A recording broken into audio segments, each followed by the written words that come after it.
सख्त से सख्त कार्रवाई जो है वो अमल में लाई जानी चाहिए, क्योंकि इस पैसे को बजट के तहत, अब बजट बनता है तो तालीम का बजट बनता है,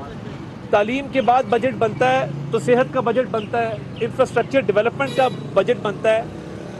किसी गरीब की, यतीम की, बेवा की जो वेलफेयर है उसके लिए जो पैसा इस्तेमाल होना था उसको जिस तरीके से इल्लीगल तरीके से सोशल मीडिया इन्फ्लुएंसर्स का एक लिबादा ओढ़ के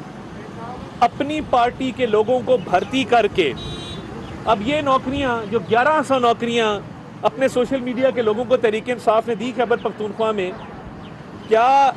एक आम शहरी का हक नहीं था इन नौकरियों पर? क्या ये नौकरियां उन लोगों को नहीं दी जा सकती थी जो डिज़र्व करते हैं? और ये नौकरियां क्या तहरीक इंसाफ की मलकियत थी? और अगर पार्टी की तशहीर करनी थी तो उसका एक तरीक़ेकार था कि पार्टी की तशहीर करने के लिए पार्टी के फंड से कोई ना कोई अपना निज़ाम कायम किया जाता, पार्टी फंड देती और पार्टी ही इन सोशल मीडिया इन्फ्लुएंसर्स को अपने मकासद के लिए इस्तेमाल करती। मगर 1100 सोशल मीडिया इन्फ्लुएंसर्स भर्ती किए गए, 87 करोड़ रुपया खर्च हुआ गरीब आवाम का। ये कहते होते थे कि जी आवाम के वसाइल आवाम पे लगने चाहिए। अब इसकी तहकीकात होनी चाहिए, उन लोगों को कटहरे में लाया जाना चाहिए जिन्होंने आम पाकिस्तानियों की नौकरी के हक पे डाका मारा इन 1100 लोगों को भर्ती करके। खैबर पख्तूनख्वा के हेल्थ के, एजुकेशन के, इंफ्रास्ट्रक्चर के बजट पर डाका मारा, एक गरीब से उसकी दवाई छीनी, गरीब से रोटी छीनी, एक गरीब से उसका तालीम का हक छीना और अपनी पार्टी की तशहीर के लिए इन 1100 लोगों को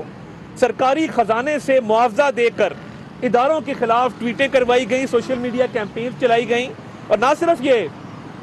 कौमी सलामती के इदारों पर अटैक भी इन्हीं सोशल मीडिया इन्फ्लुएंसर्स ने किया। अब क्या ये किसी भी हुकूमत को ज़ेब देता है कि वो